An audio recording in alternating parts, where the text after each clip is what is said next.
এই ভিডিওটি শুধুমাত্র মজা করার উদ্দেশ্যে বানানো হয়েছে। দয়া করে এই ভিডিওটিকে কেউ সিরিয়াসলি নেবেন না।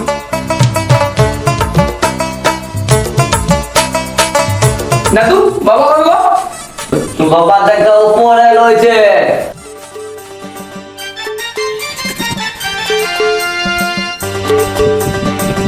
लेकिन ये साला कर क्या रहा है यहाँ पे? কি হলো কিছু বলছিলি? বাবা একটা কথা বলবো? বল কি বলি বল। বাবা আমার সব বন্ধুগুলো বন্দি আছে, আমার কেন নাই? কি করে থাকবে? সারা জ্বালাবি ঘুমবি না। বাবা তাহলে আজ থেকে আমি সন্ধ্যেবেলা থেকে ঘুমিয়ে নেবো, সে তুমি বুনিয়ে দেবে তোমাকে? আমার সব বন্ধুগুলো বুনি আছে, আমার একটু বুনি লাগবে। চাচার বলছি না আর হবে না। কেন বাবা? না না আর হবে না, টাইম পেরিয়ে গেছে, খেলকে যা। বাবা আমি বুনি নেবো। ইঞ্জিনে ধুমো মেরে দিচ্ছে, তুই কি জানবি? ইঞ্জিন স্টার্ট করতে গেলে ইঞ্জিন সুইচ হয়ে যাবে, বুঝলেন?